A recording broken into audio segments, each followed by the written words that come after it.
In the first hard months of the Pacific War, America didn't have the luxury of picking the perfect carrier fighter.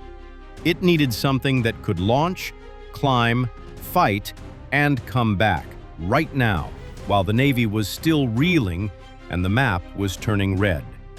And out over that ocean waited the Mitsubishi A6M0, the airplane that wrote the early rule book.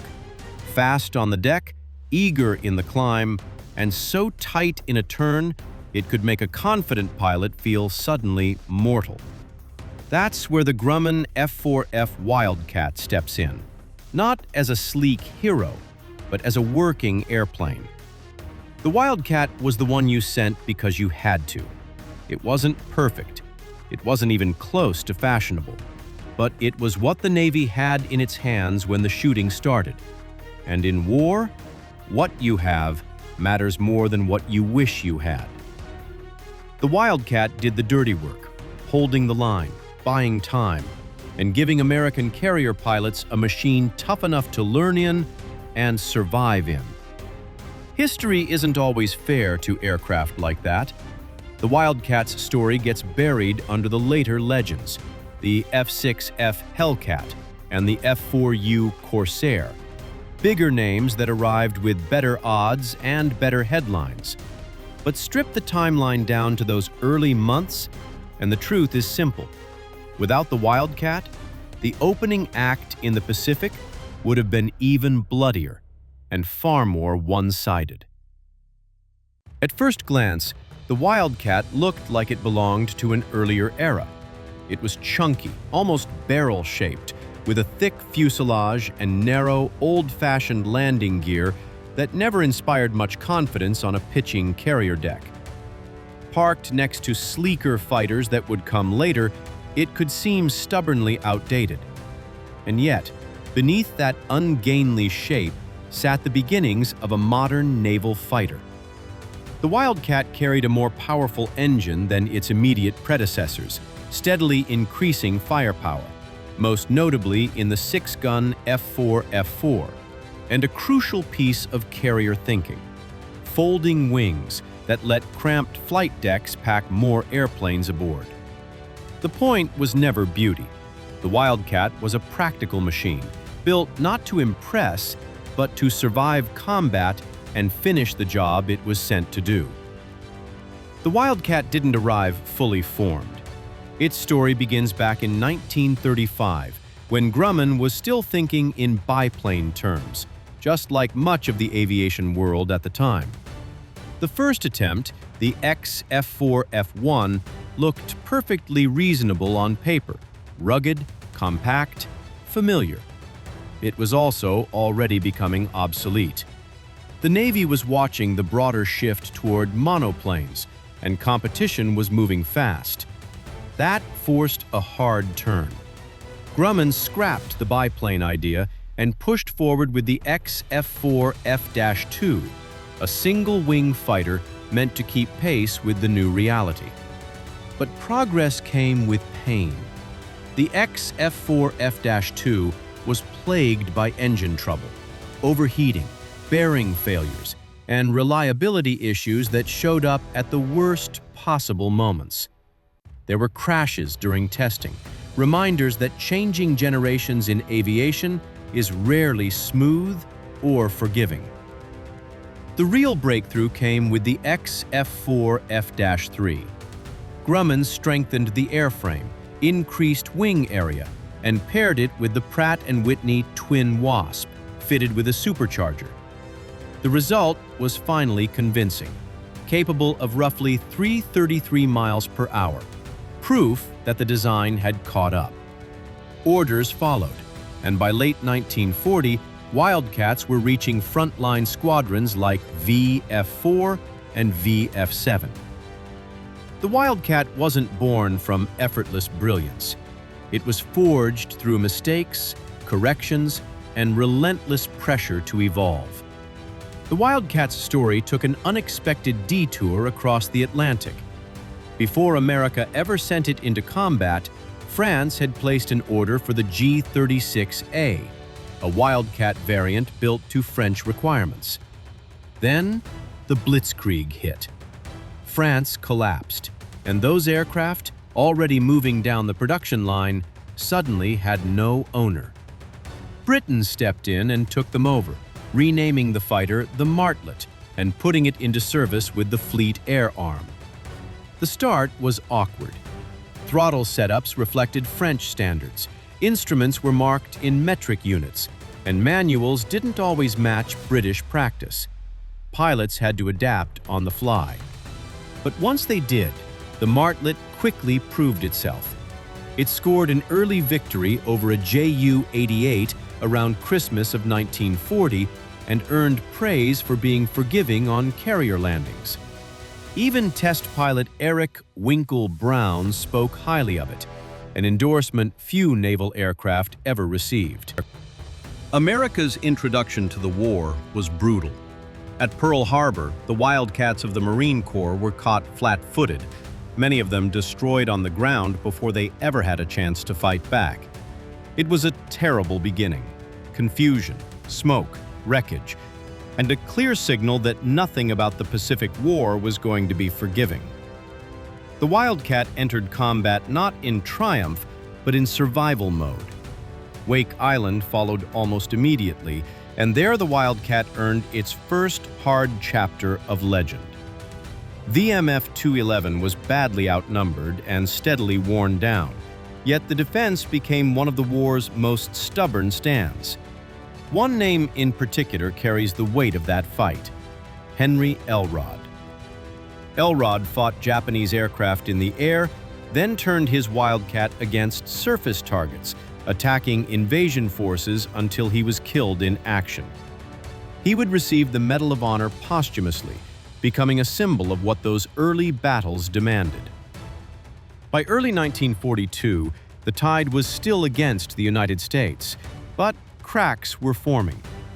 On February 20th, Butch O'Hare shot down 5 incoming bombers in a single action, a moment that carried enormous psychological weight. The Wildcat wasn't winning through dominance.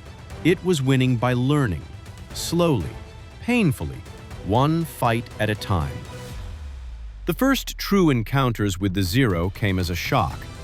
On paper and in the air, it was everything American pilots feared. The Zero was faster, it climbed better, and it could turn inside almost anything the Navy had.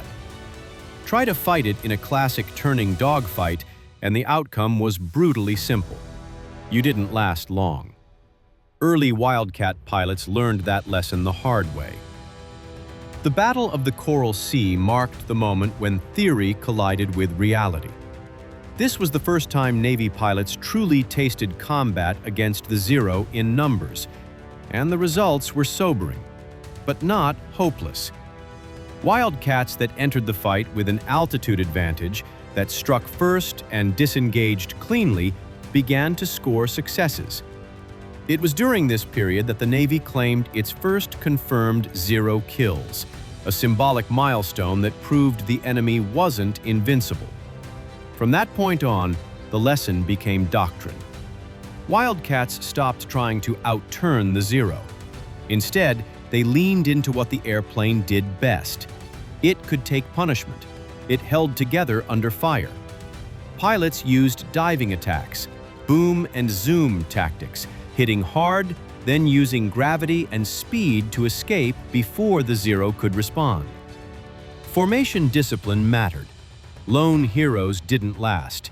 Teamwork did. Technology quietly tipped the balance as well. The Wildcat gained self-sealing fuel tanks, dramatically increasing a pilot's chances of surviving a hit. Many Zeros, by contrast, lacked comparable protection, making them dangerously vulnerable once bullets found their mark. The result wasn't elegance, it was survival. The Wildcat was never the prettiest or the fastest fighter in the sky, but it did something far more important in those early months. It brought pilots home. And in the Pacific, that counted as winning. By the time of Midway, the Wildcat had evolved into the F4F, and the changes reflected hard-earned lessons. Folding wings allowed carriers to pack more fighters onto already crowded decks, while 6.50 caliber machine guns gave pilots heavier punch. On paper, it looked like progress. In practice, there were trade-offs. Some pilots complained about limited firing time. More guns meant ammunition disappeared quickly if you held the trigger too long. At Midway, nothing was simple. Wildcats were often outnumbered, flying escort missions under brutal pressure. Yet the results told a quieter story of effectiveness. In one of the most difficult carrier battles ever fought, Wildcats achieved roughly a 3-to-1 kill ratio. Not dominance, but proof they could hold their own when it mattered most. Guadalcanal was where the Wildcat truly earned its reputation. As part of the so-called Cactus Air Force, it became the backbone of American air defense under conditions that bordered on desperate. Supplies were short. Maintenance was improvised. Runways were rough, approaches hazardous, and Japanese raids relentless. Here, skill mattered more than raw performance. Pilots learned exactly what the Wildcat could and could not do, and flew it accordingly. One name came to symbolize that balance of skill and toughness: Joe Foss. Flying the Wildcat, Foss scored 25 victories, proving the airplane was more than adequate in the hands of someone who understood it. Again and again, Wildcats absorbed damage, limped back to Henderson Field, and put their pilots on the ground alive. Dead-stick landings were common, and often successful. The Wildcat never ruled the sky. It endured. And in a campaign where endurance meant survival, that was enough to help save an entire operation. As the war pushed forward, Grumman shifted its attention to building the Hellcat, and Wildcat production moved to Eastern Aircraft, a General Motors division. The airplane didn't disappear, it adapted. The FM-1 reflected that shift, trading 6 guns for 4 in a deliberate move toward simplicity. Less weight, easier maintenance, and a better fit for the missions it was now being asked to fly. The refinement continued with the FM-2. This version was tuned specifically for escort carriers: a more powerful engine, a larger tail for better control, and performance matched to smaller decks that were being launched in huge numbers. These weren't glamorous ships, but they were everywhere, and they needed fighters that could work reliably, day after day. The Wildcat's war expanded beyond the Pacific. In the Atlantic, it escorted convoys, hunted submarines, and guarded lifelines that kept the war moving. By the time of Leyte Gulf, the Wildcat was no longer a headline act, but it was still doing vital work, providing close support, firing rockets, and operating where larger fighters simply weren't practical. The Wildcat endured because it fit the moment perfectly. When the war ended, the Wildcat exited almost as quickly as it had entered. More than 7,251 aircraft had been built, hardly the tally of a minor footnote. Yet its frontline career closed with little fanfare. After 1945, the type was pulled from combat units, replaced by faster, newer fighters that fit a different phase of the war. Many Wildcats were parked in storage, others sold as surplus, their service records already fading from public memory. That early withdrawal created a quiet paradox. Because the Wildcat left the front lines sooner than many of its successors, a surprising number of airframes survived. They weren't flown into the ground in the jet age. They weren't consumed by post-war modernization. Instead, they lingered, first in depots, then in collections, and eventually in museums. Today, it's often easier to find a preserved Wildcat or Martlet than some aircraft that were far more celebrated in their time. This survival shouldn't be mistaken for luck. It's the physical trace of a machine that did exactly what it was meant to do, then stepped aside. The Wildcat was never perfect.